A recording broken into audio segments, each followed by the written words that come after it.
ನೀರು ಮತ್ತು ನೀರೇ. ನೀರು ನೀರೇ, ನೀರೇ ಅಂದ್ರೆ ಹೆಣ್ಣು. ನೀರು ಮತ್ತು ನೀರೆಯರು, ನೀರು ಮತ್ತು ನೀರೆಯರ ಅವಿನಾಭಾವ ಸಂಬಂಧದ ಬಗ್ಗೆ ಬಂಗಾಳದ ಕವಿ ಶರಶ್ಚಂದ್ರ ಚಟ್ಟೋಪಾಧ್ಯಾಯ ಅಂತಕ್ಕಂಥವ್ರು ಬಹಳ ಅರ್ಥಗರ್ಭಿತವಾಗಿ ವಿವರಣೆಯನ್ನು ಕೊಟ್ಟಿದ್ದಾರೆ. ನೀರು ಮತ್ತು ನೀರೇ, ನೀರಿಗೂ ಮತ್ತು ನೀರೆಯರಿಗೂ, ಹೆಣ್ಣಿಗೂ ಮತ್ತು ನೀರಿನ ಸಂಬಂಧದ ಬಗ್ಗೆ ಅವ್ರು ಹೋಗ್ತಾರವರು. ನೀರು ಮತ್ತು ನೀರೆಯರಿಗೆ ಅವಿನಾಭಾವ ಸಂಬಂಧ.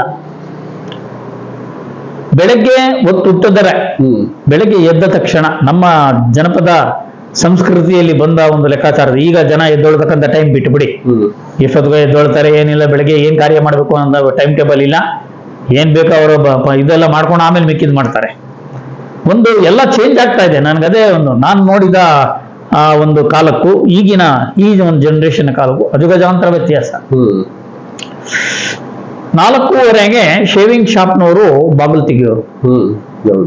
ಬೆಳಗ್ಗೆ ಹೊತ್ತು, ಬೆಳಗಿನ ಜಾವ 4:30ಗೆ ಬಂದು ಶೇವಿಂಗ್ ಶಾಪ್ ತೆಗೆದುಬಿಟ್ಟು ಆ ಅಂಗಡಿ ಮುಂಭಾಗದಲ್ಲೆಲ್ಲ ನೀರ್ ಹಾಕಿ ಒರೆಸಿ ಕ್ಲೀನಾಗಿ ಇಟ್ಕೊಂಡು ಗಿರಾಕಿಗಳಿಗೆ ಕಾಯ್ತಿದ್ರು.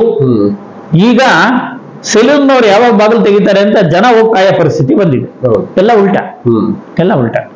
ಮೊದಲು ಬೆಳಗ್ಗೆ ಎದ್ದ ತಕ್ಷಣ ಸೂರ್ಯೋದಯಕ್ಕೆ ಮುನ್ನ ಮನೆಯ ಮುಂಭಾಗ ಸಗಣಿ ಇದ್ರೆ ಸಗಣಿಯಲ್ಲಿ ಸಾರಿಸೋದು, ಸಗಣಿ ಇಲ್ಲ ಅಂತಂದ್ರೆ ನೀರನ್ನ ಮನೆ ಮುಂದೆ ಎಲ್ಲ ನೀರು ಚೆಲ್ಲಿ ಚಿಮುಕಿಸಿ ಹೊಸಲು ತೊಳೆದು ಮನೆಯ ಮುಂಭಾಗದಲ್ಲಿ ಸುಂದರವಾದ ರಂಗೋಲಿ ಇಟ್ಟುಬಿಟ್ಟು ಹೊಸಲಿನ 2 ಭಾಗಗಳಲ್ಲಿ ಎದುರುಗಡೆ ಇರ್ತಕ್ಕಂಥ ಗಿಡ ಮರಗಳಲ್ಲಿ ಹೂವು ಕಿತ್ಕೊಂಡ್ಬಂದು ಹೂವು ಇಟ್ಬಿಟ್ಟು ಒಳಗಡೆಗೆ ಪ್ರವೇಶ ಮಾಡಿದ ಹೆಣ್ಣು ರಾತ್ರಿ ಬಿಸಾಕಿದ ಪಾತ್ರೆಗಳನ್ನ ಬಚ್ಚಲ ಮನೆಯಲ್ಲಿ ಕುತ್ಕೊಂಡು ತೊಳೆದಾಕಿ ಬೇರೆಯವರೆಲ್ಲ ಎದ್ದೋಳೋಷ್ಟೊತ್ತಿಗೆ ಮಿಕ್ಕ ಮನೆಯ ಭಾಗಗಳನ್ನೆಲ್ಲ ತೊಳೆಯೋದು ಒರೆಸೋದು ಮಾಡಿ ಸ್ನಾನಕ್ಕೆ ನೀರು ಕಾಯಿಸಿ ಸ್ನಾನ ಮಾಡೋರಿಗೆಲ್ಲ ಸ್ನಾನಕ್ಕೆ ಕಳಿಸಿ ತಿಂಡಿಗೆಲ್ಲ ಸಿದ್ಧತೆ ಮಾಡಿ ತಿಂಡಿ ಮಾಡಿಬಿಟ್ಟು ಅವರೆಲ್ಲ ಎದ್ದ ಮೇಲೆ ಎದ್ದಾದ ನಂತರ ಅವರು ಹಾಸಿದ ಒದಿಕೆಗಳನ್ನೆಲ್ಲ ಮಡಿಚಿ ಎತ್ತಿಟ್ಟು ಆ ನೆಲಗಳೆಲ್ಲ ಒರೆಸಿ ಮಾಡಿದ ತಿಂಡಿಯನ್ನ ಅವ್ರಿಗೆಲ್ಲ ಬಡಿಸಿ ಅವರೆಲ್ಲ ತಿಂಡಿ ತಿಂದಾದ ನಂತರ ಮತ್ತೆ ಬಿದ್ದ ಪಾತ್ರೆಗಳನ್ನ ತೊಳೆದಿಟ್ಟು ಮತ್ತೆ ಮಧ್ಯಾಹ್ನ ಊಟದ ವ್ಯವಸ್ಥೆಗೆಲ್ಲ ರೆಡಿ ಮಾಡ್ಕೊಳ್ತಾ ರೆಡಿ ಮಾಡ್ಕೊಳ್ಳೋದ್ರ ಮಧ್ಯೆ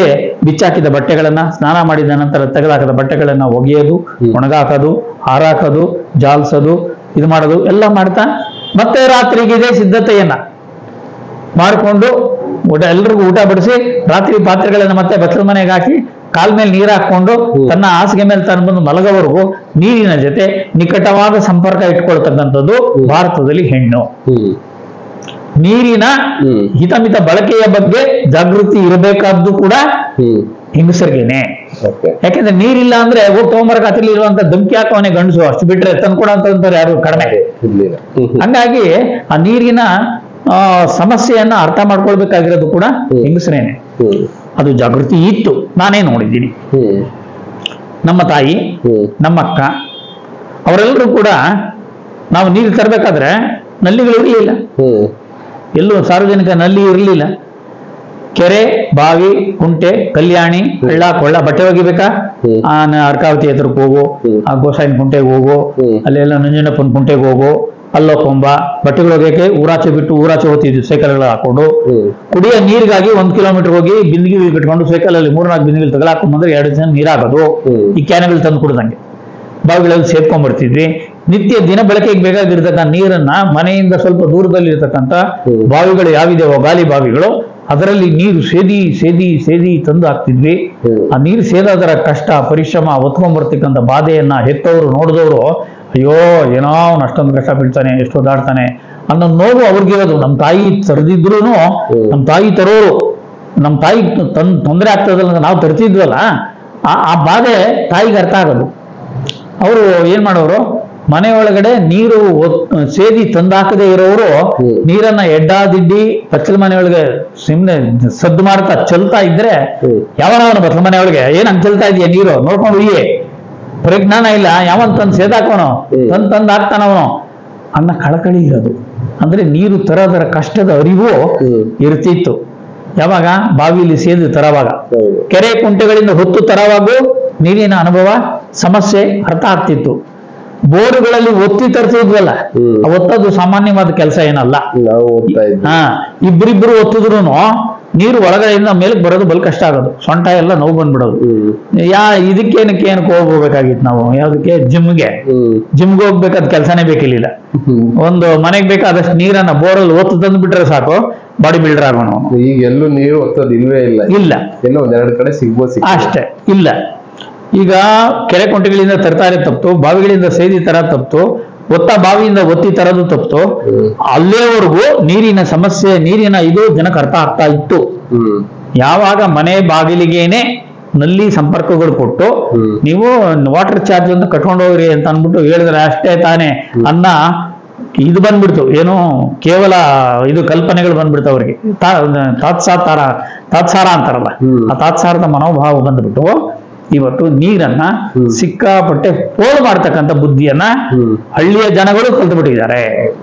ಪಂಚಾಯಿತಿಗಳಲ್ಲಿ ಪಂಚಾಯಿತಿಯವರು ಅಳವಡಿಸಿಕೊಟ್ಟಿರ್ತಕ್ಕಂಥ ನಲ್ಲಿಗಳ ನೀರನ್ನ ಎಷ್ಟು ದುರುಪಯೋಗ ಹಳ್ಳಿಗಳಲ್ಲೂ ಮಾಡ್ತಾ ಇದ್ದಾರೆ ಅಂತಂದ್ರೆ, ಆ ಹಳ್ಳಿಗಳಲ್ಲಿ ಜಾಗೃತಿ ಮೂಡಿಸ್ತಕ್ಕಂಥ ಕೆಲಸವನ್ನ 15 ವರ್ಷಗಳಿಂದ ನಿರಂತರವಾಗಿ ಮಾಡ್ಕೊಂಡು ಬಂದೀನಿ. ಆ ಹಳ್ಳಿಯ ಜನ ಹೆಣ್ಮಕ್ಳು ಇವತ್ತು ನೆನ್ಸ್ಕೋತಾ ಇದ್ದಾರೆ. ಸಾರ್, ಇವತ್ತು ಅರ್ಥ ಆಗ್ತಾ ಇದೆ ಗುರುದೇವರೇ, ನಮ್ಗೆ ಎಂತ ಪರಿಸ್ಥಿತಿ ಬಂದ್ಬಿಟ್ಟಿದೆ. ನೀರು ಎಡದಿಡಿ, ಮನೆಗಳಲ್ಲಿ ಮಕ್ಕಳು ಹೊಡಿತಾರೆ. ನಲ್ಲಿ ನಿಲ್ಸೋ, ಪರಕೆ ತಗೊಂಡು ಮನೆ ಮುಂದೆ ನೀಟಾಗಿ ಗುಡಿಸು, ಕಸ ಎಲ್ಲ ಗುಡಿಸಿದ್ದಾದ್ಮೇಲೆ ಒಂದ್ ಚಂಬಲ್ ನೀರು ತಗೊಂಡು ಚಿಬುಕ್ಸು ಅಷ್ಟೇ. ಮೊದ್ಲು ಪೈಪಲ್ಲಿ ಕೈ ಇಕ್ಬಿಟ್ಟು ಸ್ಪ್ರೇ ಮಾಡೋರು ರೋಡ್ಗೆಲ್ಲ. ಕಸ ಗುಡಿಸ್ತಾ ಇರ್ಲಿಲ್ಲ, ನೀರಿನಲ್ಲಿ ಕಸ ತೊಳ್ಳೋರು. ಇಂಥ ದುರುಪಯೋಗ ಎಲ್ಲ ನಡೀತಾ ಇತ್ತು. ಈಗ ನೀರಿನ ವ್ಯಾಲ್ಯೂ ಜನಕ್ಕೆ ಅರ್ಥ ಆಗ್ತಾ ಇದೆ. ಇದನ್ನ ಕಷ್ಟ ಬಂದಾಗ ವೆಂಕಟರಮಣ ಅಂತ ಇದು ಮಾಡೋದ್ರ ಬದಲು ನೀರಿನ ಮಹತ್ವನ ಅರ್ಥ ಮಾಡ್ಕೊಂಡು ಸದಾ ಕಾಲ ಈ ಜಾಗೃತಿಯನ್ನ ನಾವು ಉಳಿಸ್ಕೊಳ್ಬೇಕು ಅಂತಕ್ಕಂಥ ಕಲ್ಪನೆ ಜನಕ್ಕೆ ಬರೆದಿದ್ರೆ ಯಾವ ಆಡಳಿತಗಾರರು ಏನು ಮಾಡಲಾರರು, ಯಾವ ಸರ್ಕಾರನೂ ಏನು ಮಾಡಕ್ಕೆ ಸಾಧ್ಯ ಇಲ್ಲ. ಇದರ ದುರಂತ ಅಂತಂದ್ರೆ, ಈಗ ಆಲೋಚನೆ ಮಾಡ್ತೀರಾ ಅಂತ ಸರ್ಕಾರ ಏನು ನೀರನ್ನ ವೃಷಭಾವತಿಯಲ್ಲಿ ಹೆಂಗೋ ಜನ ಏನೋ ಮಾಡಿ ಚೆಲ್ತಾರೆ, ಚರಂಡಿಗೆ ಹರಿತದೆ. ವೃಷಭಾವತಿ ಮುಖಾಂತರ ಹರ್ಕೊಂಡು ಹೋಗಿ ಅದೇನು ಕಾವೇರಿ ನದಿಗೆ ಮಿಕ್ಸ್ ಆಗ್ತಿತ್ತು. ಅದನ್ನ ಸ್ವಲ್ಪ ದೃಷ್ಟಿಯಿಂದ KC ವ್ಯಾಲಿ, HN ವ್ಯಾಲಿ ಅಂತ ಮಾಡಿ ಎರಡೂ ಇದು ವ್ಯಾಲಿಗಳ ನೀರನ್ನ ಹತ್ತತ್ರ ಸರಿಸುಮಾರು 200 ಚಿಲ್ಲರೆ ಕೆರೆಗೆ ತುಂಬಿಸ್ತಕ್ಕಂಥ ಪ್ರಯತ್ನ ಏನ್ ಆಯ್ತೋ ಅದು ಇವತ್ತು ಕೆರೆಗಳಿಗೆ ಏನು ತುಂಬಿಕೊಳ್ತಾ ಇದೆ. ಅದು ನೀರು 2 ಹಂತದಲ್ಲಿ ಶುದ್ಧಿ ಮಾಡಿದೀವಿ, 2 ಹಂತದಲ್ಲಿ ಶುದ್ಧಿ ಮಾಡಿದ ನೀರು ಅಂತ ಅವ್ರು ಹೇಳ್ಕೊತಾ ಇದ್ದಾರೆ, ಬಿಟ್ರೆ ಯಾವುದೇ ಸರ್ಟಿಫಿಕೇಟ್ ಇಲ್ಲ. ಹಂಗಿದ್ದಿದ್ರೆ ಚಿಕ್ಕಬಳ್ಳಾಪುರದ ಕಂದವಾರದ ಕೆರೆ ಹತ್ರ ಬೋರ್ಡ್ ಏನಕ್ಕೆ ಹಾಕ್ತಾರೆ? 2 ಹಂತದಲ್ಲಿ ಶುದ್ಧೀಕರಿಸಿದ ನೀರಿದು, ಇದರಲ್ಲಿ ಮೀನುಗಾರಿಕೆ ಮಾಡುವಂತಿಲ್ಲ, ಈಜುವುದನ್ನು ನಿಷೇಧಿಸಿದೆ, ಕೆರೆಯ ಕೆಳಭಾಗದ ಜಮೀನಿನಲ್ಲಿ ಯಾರು ಬೆಳೆ ಬೆಳೆಯುವಂತಿಲ್ಲ, ಇದು ಕೇವಲ ಅಂತರ್ಜಲದ ಮರುಪೂರಣಕ್ಕಾಗಿ ತುಂಬಿರುವಂತಹ ಕೆರೆ ಅಂತ ಬೋರ್ಡ್ ಹಾಕಿದ್ದೀರಲ್ಲ. ಅಂದ್ರೆ ಅಂತರ್ಜಲಕ್ಕೆ ನೀವು 2 ಹಂತದಲ್ಲಿ ಫಿಲ್ಟರ್ ಮಾಡಿದ್ದೀರಾ ಅಂದ್ರೆ ಸರ್ಟಿಫಿಕೇಟ್ ಏನಿದೆ ಅಲ್ಲಿ? ಆ ನೀರು ಏನಾದ್ರು ಭೂಮಿ ಒಳಗೆ ಫಿಲ್ಟರ್ ಆದ್ರೆ ಅಂತರ್ಜಲನೂ ಮಾಲಿನ್ಯ ಆಗುತ್ತದಲ್ವಾ? ಅದರಲ್ಲಿ ಬೆಳೆದ ತರಕಾರಿ ತಿಂದ್ರೆ ಹಾಳಾಗೋತೀವಲ್ವಾ? ಆ ನೀರೇನಾದ್ರು ಅದರಲ್ಲಿ ಭೂಮಿಯಲ್ಲಿ ಫಿಲ್ಟರ್ ಆಗಿ ಅಂತರ್ಜಲ ಬೋರಲ್ಲಿ ಹೆಚ್ಚಿದ್ರೆ ಆ ನೀರನ್ನು ತಗೊಂಬಂದು ನೀವು ಅಡಿಗೆಗೆ ಇಡ್ತೀರಲ್ಲ, ಅದರಲ್ಲಿ ಏನೇನು ಕಂಟೆಂಟ್ಸ್ ಸೇರಿದೆ ಅಂತ ನಿಮ್ಗೇನು ಡೈಲಿ ಡಾಕ್ಟರ್ ಹತ್ರ ತಗೊಂಡೋಗಿ PH ಪರೀಕ್ಷೆ ಮಾಡಿಸಿ ಆ PH ವ್ಯಾಲ್ಯೂ ಏನಿದೆ ಅಂತ ನೋಡಿ ಅಡಿಗೆ ಮಾಡೋರು ಇದ್ದಾರಾ? ಮೆಟಲ್ಸ್ ಯಾವ್ದಾದ್ರು ಇರುತ್ತೆ ಏನು ಗೊತ್ತಿಲ್ಲ. ಹಾಗಾಗಿ ಭಾರಿ ಕಷ್ಟ ಆಗ್ತಿದೆ. ಆ ಬೆಂಗಳೂರಿಗರ ಒಂದು ಜೀವನವನ್ನ ನೆನೆಸ್ಕೊಂಡ್ಬಿಟ್ರೆ ನಿಜಕ್ಕೂ ಬಹಳ ನೋವಾಗುತ್ತೆ. ಈಗಾಗಲೇ IT ಸೆಕ್ಟರ್ ಬೆಂಗಳೂರು ಬಿಟ್ಟು ಹೋಗ್ತೀವಿ ಅಂತ ಕೂತಿದೆ, ಆಗಿದೆ, ಅದು ನಡೀತಾ ಇದೆ. ನಮ್ಮ ಒಂದು ನೀರು ಅಂದ ತಕ್ಷಣ ನೋಡಿ, ನಮ್ಮ ಭಾರತೀಯ ಸಂಸ್ಕೃತಿಯಲ್ಲಿ ಜಲ, ನೀರಿಗೆ ಎಂತ ಒಂದು ಪವಿತ್ರವಾದ ಒಂದು ಸ್ಥಾನಮಾನವನ್ನ ಕೊಟ್ಟಿದ್ರು ಅಂತಕ್ಕಂಥದ್ದನ್ನ ನಾವು ನೆನಪು ಮಾಡ್ಕೊಂಡ್ರೆ, ಮನೆಗೆ ಯಾರಾದ್ರೂ, ನನ್ನ ಚಿಕ್ಕ ವಯಸ್ಸಿನ ಅನುಭವದಲ್ಲಿ ನಾನು ನೋಡಿದ ಹಾಗೆ, ಮನೆಯಲ್ಲಿ ಯಾರಾದ್ರೂ ಅತಿಥಿಗಳು ಮನೆಗೆ ಬಂದ್ರೆ ಫಸ್ಟ್ ಯಾರು ಚಪ್ಪಲಿ ಹಾಕೊಂಡ್ ಬರ್ತಾ ಇರ್ಲಿಲ್ಲ, ಯಾರೋ ರೇರ್ ಕಾಲ್ನಡಿಗೆಯಲ್ಲಿ ನಡ್ಕೊಂಡ್ ಬರೋರು. ಯಾಕೆಂದ್ರೆ ರಸ್ತೆಗಳು ಅಷ್ಟು ಶುದ್ಧವಾಗಿರ್ತಿದ್ವು. ಈಗ ನಂಗೆ ಕುಡುಕರು ಸಿಕ್ಕಿದ ಕಡೆ ಬಾಟಲ್ಗಳು ಹೊಡೆದಾಕಿ ರೋಡ್ಗಳೆಲ್ಲ ಗಾಜಿಗಳು ಬಿಸಾಕೊಂಡು ಹೋಗಿರ್ತಾರಲ್ಲ, ಅಂತ ಕಾಲ ಅಲ್ಲ. ಒಂದು ಜನರ ಕಾಲಿಗೆ ಏನಾದ್ರು ಚುಚ್ಕೊಂಡಾತು ಅಂತ ಪದಾರ್ಥಗಳೇನಾದ್ರು ಇದ್ರೆ ಅದನ್ನ ತಗೊಂಡೋಗಿ ಭೂಮಿಯನ್ನ ಅಗದ್ಬಿಟ್ಟು ಒಂದು ಇದ್ರ ಕಡೆ ಎಲ್ಲ ಮುಚ್ಚಿಬಿಡ್ರಿ, ಇನ್ನೊಬ್ಬರಿಗೆ ತೊಂದರೆ ಆಗಬಾರ್ದು ಅನ್ನೋ ಕಳಕಳಿ ಇತ್ತಲ್ಲ ಆಗಿನ ಜನಗಳ ಕಳಕಳಿ. ಅದರಿಂದ ರಸ್ತೆಗಳು ಶುದ್ಧವಾಗಿದ್ವು. ಚಪ್ಪಲಿ ಇಲ್ಲದೆ ನಡ್ಕೊಂಡ್ ಬರೋರು. ಆ ಚಪ್ಪಲಿ ಇಲ್ಲದೆ ನಡ್ಕೊಂಡ್ ಬರ್ತಕ್ಕಂಥ ಅತಿಥಿ, ನೆಂಟರು, ಇಷ್ಟರು, ಆಪ್ತರು ಯಾರಾದ್ರೂ ಮನೆಗೆ ಬಂದ್ರೆ ಒಳಗಡೆಯಿಂದ ಚೊಂಬು ತಗೊಂಡು ಮನೆಯ ಒಬ್ಬ ಹೆಣ್ಣು ಸ್ತ್ರೀ ಚೊಂಬಲ್ಲಿ ನೀರು ತಗೊಂಡು ಬಂದು, ಅಣ್ಣ ತಗೊಳ್ಳಿ, ಕೈ ಕಾಲು ತೊಳ್ಕೊಳ್ಳಿ ಅಂತ ಕೊಡೋರು. ಅವನು ಕಾಲ ಮೇಲೆ ಎಲ್ಲ ನೀರು ಹಾಕೊಂಡು ಇಮಿಡಿ ಎಲ್ಲ ಒರೆಸ್ಕೊಂಡು ಮಾಡಿಕೊಂಡು ಒಳಗಡೆಗೆ ಬರೋರು. ಒಳಗೆ ಬಂದ ತಕ್ಷಣ ಅಣ್ಣ ತೊಳಿ ನೀರು ತೊಳಿ ಕುಡೀರಿ, ನೀರು ಕುಡೀರಿ ಅಂತ ಕೊಡೋರು. ತಣ್ಣನೆ ನೀರು ಅರಿವಿ ಒಳಗಡೆ ನೀರು ಕೊಡೋರು.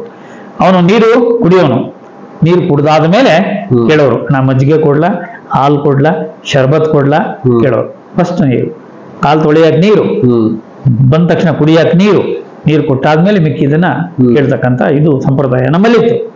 ನೀರಿಗೆ ಎಂತ ಒಂದು ಸ್ಥಾನಮಾನ ಕೊಟ್ಟಿದ್ರು ಅಂತಕ್ಕಂಥ. ಇವತ್ತು ನಮ್ಮ ಪರಂಪರೆಯನ್ನ ನೋಡ್ಬಿಡಿ ನೀವು.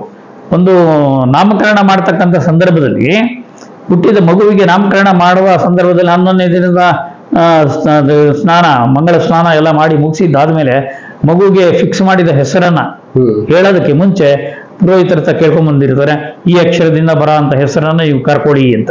ಅವ್ರಿಗೆ ಇಷ್ಟವಾದ ಹೆಸರನ್ನ ಸೆಲೆಕ್ಟ್ ಮಾಡಿದ ಹೆಸರನ್ನ ಯಾರು ಹೇಳ್ಬೇಕು ಅಂದಿರ್ತಾರೋ ಅವ್ರ ಮನಸ್ಸಲ್ಲಿ ಇಟ್ಕೊಂಡಿದ್ದು ತೊಟ್ಟಿಲಿನ ಕೆಳಗಡೆ ಶೃಂಗಾರ ಮಾಡಿದ 5 ಮಡಿಕೆಗಳು ಅಂದ್ರೆ ಅರಿವಿಗಳು, ಗಡಿಗೆ ಅಂತಾರಲ್ಲ, ಆ ಗಡಿಗೆಗಳಲ್ಲಿ ಆ ನೀರನ್ನು ತುಂಬಿ ಆ ಗಡಿಗೆಗಳಿಗೆ ಶೃಂಗಾರ ಮಾಡಿ ಆ ತೊಟ್ಟಿಲ ಕೆಳಗಡೆ ತುಂಬಿದ ಕೊಡಗಳನ್ನ ಇಟ್ಟು ಮಗುವಿನ ಹೆಸರನ್ನ 3 ಸಾರಿ ಕಿವಿಯೊಳಗಡೆ ಹೇಳಿ ಆಮೇಲೆ ತೊಟ್ಟಿಲು ತೂಗ ಅಂತ ಶಾಸ್ತ್ರ ಮಾಡೋದು. ತೊಟ್ಟಿಲಿನ ಕೆಳಗಡೆ ಆ ಶೃಂಗಾರ ಮಾಡಿದ ನೀರು ತುಂಬಿದ ಗಡಿಗೆಗಳೇನಿದ್ವೋ ಆ ಗಡಿಗೆಗಳನ್ನ ಅದು ಏನ್ ಸೂಚಿಸ್ತದೆ ಅಂತಂದ್ರೆ, ನಿನ್ನ ಜೀವನ ತುಂಬು ಗಡಿಗೆಗಳ ತರದಲ್ಲಿ ನಿನ್ನ ತುಂಬು ಜೀವನ ನಡೀಲಿ ಅಂತಕ್ಕಂಥ ಆಶೀರ್ವಾದದ ಸಂಕೇತ. ಜೀವ ತಲ್ಲಣಿಸಿತಾವೋ, ಬೇಕಿಲ್ಲದಿದ್ದರೆ ಬೆಂಕಿಯ ಮಳೆ ಸುರಿಸಿ ಜೀವ ಕೊಲ್ಲಲು ಬಾರದೆ. ನೋಡಿ, ಜನಗಳ ಅಳಿಲು ಯಾವ ತರ ಇದೆ ಅಂತಂದ್ರೆ, ಯಾತಕ್ಕೆ ಮಳೆ ಹೋದಾವೋ ಶಿವ ಶಿವ, ಜೀವ ತಲ್ಲಣಿಸಿತಾವೋ, ಬೇಕಿಲ್ಲದಿದ್ದರೆ ಬೆಂಕಿಯ ಮಳೆ ಸುರಿಸಿ ಜೀವ ಕೊಲ್ಲಲು ಬಾರದೆ ಅನ್ನ ಒಂದು ಆಲಾಪನೆಯಲ್ಲಿ ಜನ ಇವತ್ತು ಮುಳುಗುತ್ತಾ ಇದ್ದಾರೆ. ಯಾಕಪ್ಪ ಈ ಹಿಂಸೆ ಕೊಡ್ತೀಯಾ, ಬೆಂಕಿ ಮಳೆನಾದ್ರೂ ಸುರಿಸ್ಬಿಟ್ಟು ಕರ್ಕೊಂಬಿಡು ನಮ್ಮನ್ನ ಅನ್ನೋ ಲೆವೆಲ್ಗೆ ಪ್ರಾರ್ಥನೆ ಮಾಡೋ ಲೆವೆಲ್ಗೆ ಬಂದ್ಬಿಟ್ಟಿದ್ದಾರೆ ಜನ. ಅಂತಂದ್ರೆ ಆ ಪ್ರಾರ್ಥನೆ ಈಡೇರುತ್ತೋ ಏನೋ ಅನ್ಸುತ್ತೆ.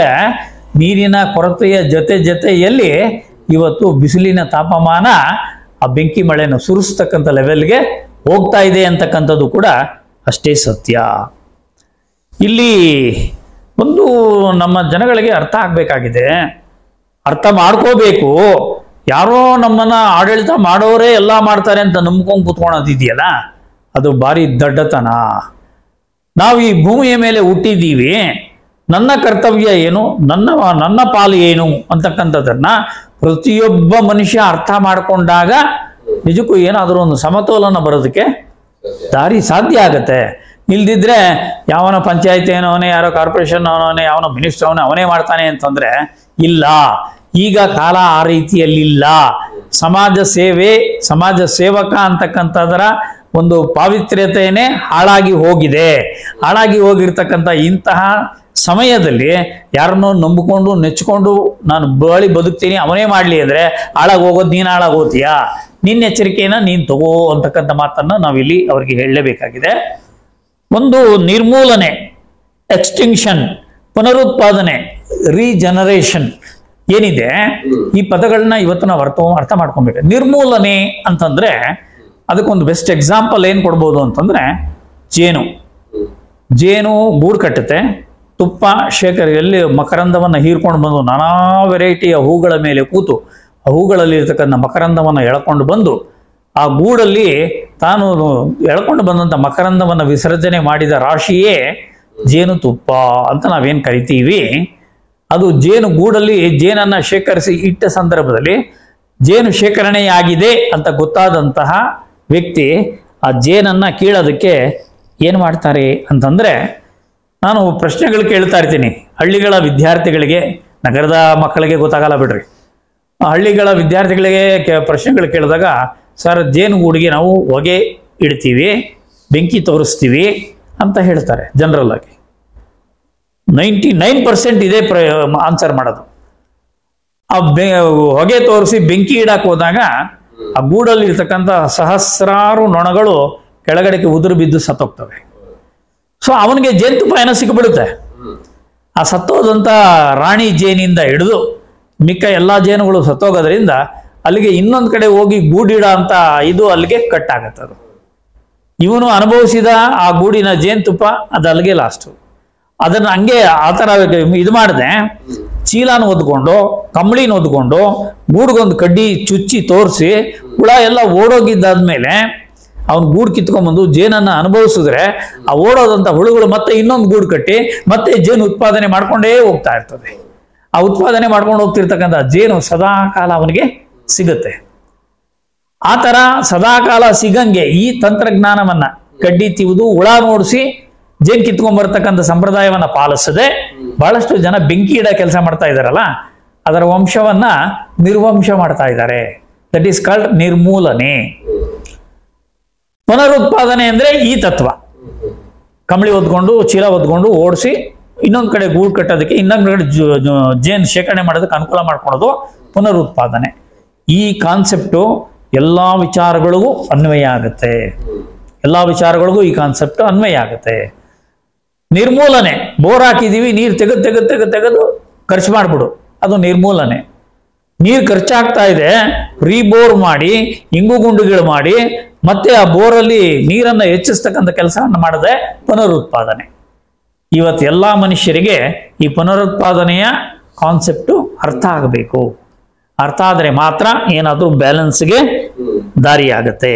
ಇಲ್ದಿದ್ರೆ ಸಮಸ್ಯೆಗಳನ್ನ ನಾವು ಎದುರಿಸ್ಕೊಂಡೇ ಹೋಗ್ಬೇಕಾಗತ್ತೆ.